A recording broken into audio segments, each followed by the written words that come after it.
Hey everybody, it's John and Holly from Foodscaping Utah, and we just wanted to check in and give you guys an update on our One Bed Veg. 4 weeks ago, we came on and did a live, and we planted these peas that you can see coming up way in the front here. Those 2 rows of peas we planted. That was on March 7th, and we planned to come on a little sooner to put in the rest of these cool weather transplants, but the weather did not cooperate with our plans. So what we decided to do was wait an extra week, but we are going to plant today, and we're going to plant spinach, lettuce, spinach again, lettuce, and onions, and then a couple rows of carrots and beets. And so that's what we're going to work on today. And you can see some of them got really serious roots waiting in the greenhouse to be planted. We are still going to use this low tunnel cover to keep them warm just in case it happens to get cold again. But if you're in northern Utah, Wasatch Front area, you're probably pretty safe to plant all of these things even if you don't have a low tunnel cover. And John's going to go over kind of the spacing that we did and what we're planning to do in varieties, right? Sure. So I'm going to flip the camera around. That makes it easier, I think. There we go. Okay, you can see me? Yep. Hey everybody. First thing I want to say is I'm super excited. It's planting day. Cool weather crops are going in.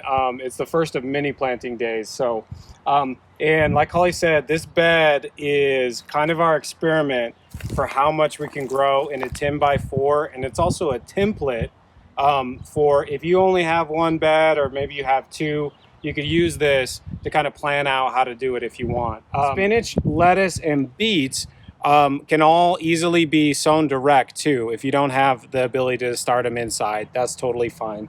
We actually do start some beets, but we're going to sow those direct today. And you can see we kind of laid out where we want to plant everything.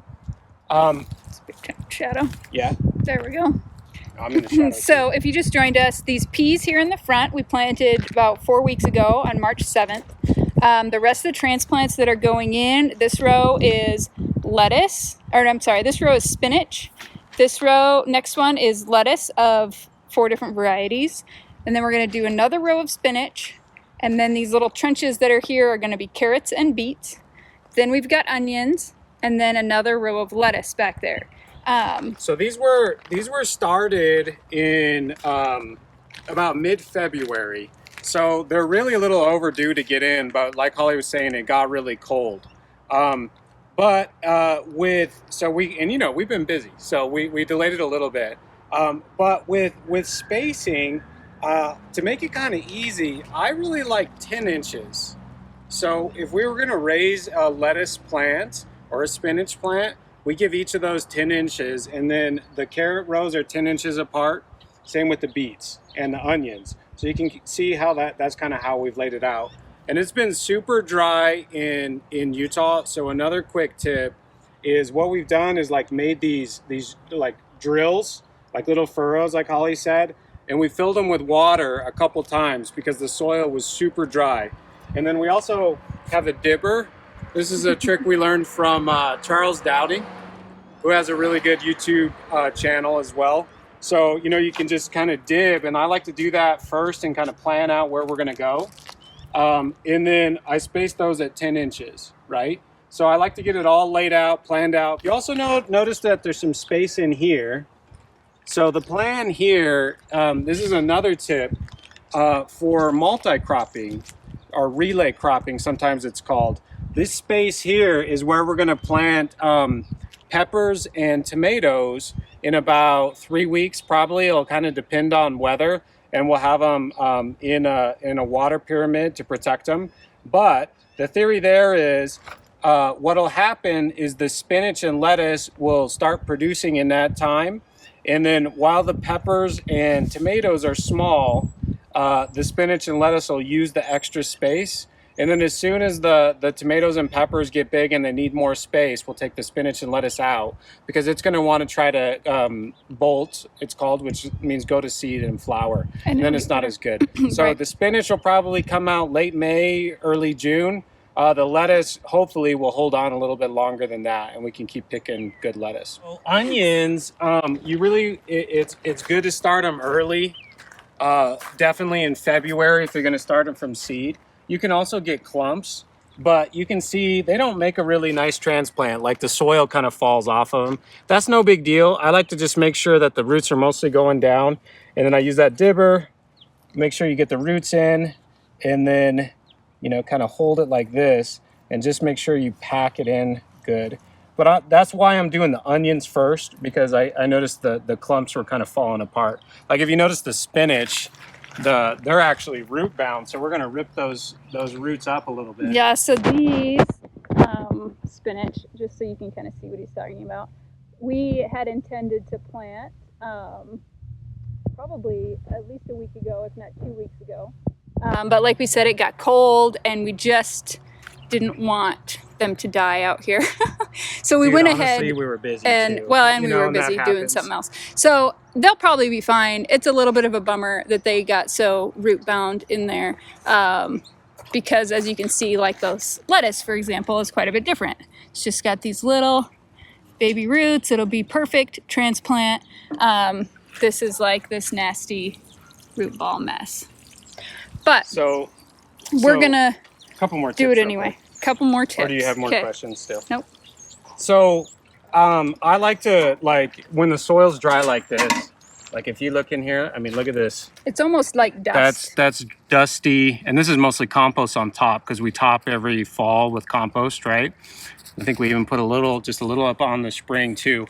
When the soil's dry like this, they really are going to need a lot of moisture. Transplanting can be kind of hard on plants, and especially if you want to germinate carrot seed or something like that, they need consistent moisture. So that's why I was stressing we open up the drills first, like this drill makes sense. Furrow, you like? We open that. I said trench. And trench. Okay, trench is good. Trench. I like trench. Open up that. Make sure you get it wet even before you put the seed in, right? And then all of these holes we've filled with water several times, because you can see where we didn't fill with water, it's super dry. Yeah. And then, I mean, as soon as you transplant, it's nice to get the water on there. Number one, for the water, but the other thing that watering does with a transplant is make sure that all of the roots are in contact with soil. Like, you don't want to leave these things out here in the open air too long because they're drying out, right? So you want to make sure that there's good contact and they're compacted in. So, and this is actually root bound. Like Holly was saying, the lettuce is perfect. Right. This one's a lot more. This is normally what they look like. And you'll notice we do multi-sowing, which we also learned from Charles Dowding. This actually has 3 spinach plants in it. You could do spinach closer than 10 inches, but to save space in the greenhouse and to only have to do 1 cell to get 3 plants, we multi-sow them. And the same with the onions. So it's really an onion clump. And the way that'll work is we'll get 3 or 4 onions out of there, sometimes 2. It's no big deal. But what we'll do is we'll harvest, like twist out the big ones first, and then let the little ones grow a little bit longer. So you can kind of extend your harvest and you can get a lot more out of your seed. If that makes sense. Yep. Anyway, so here's what I'm going to do with these roots. You know, some people wouldn't do this, but I'm not shy about getting this not root bound, right? You could like really get into this, but the ends of the roots are what I want to grow out, really, right? Does that make sense? So that's what I do kind of on all of these. And then it's just open up your hole, stick them in. That one's in the dark. You want to do this one? Yeah, that one is kind of dark. Let us know if you have any more questions while we're planting. I'm just going to start planting away. So if you guys have questions, hit them with us, and Holly will answer them while I'm planting. So open it up. Kind of firm it in. Now I'm pushing pretty hard, but you'll notice this is really loose soil, right? It's mostly compost at the top, and then there's soil compost mixed under it. So I'm firming that in and planting it deep too. That's another tip. A lot of times people plant a little bit too shallow, so that kind of the transplant might dry out a little bit more.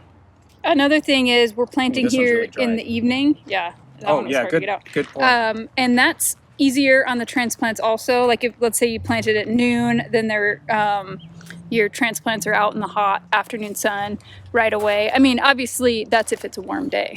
Yeah. Like it was today. It was pretty warm here today. So the evening is a nice time, and then they have a nice night to rest before. Also, when you're thinking about taking your starts from inside to outside, you'll want to what's called harden them off. So the idea is they're used to being in their warm little place with no breeze, and you don't want them to then get transplant shock when they come outside. So we have a little greenhouse, which makes it a lot easier because they are getting direct actual sunlight in there. And then we oftentimes open the door and we have a little fan, and that helps them get used to being at least in a little breeze and some direct sunlight.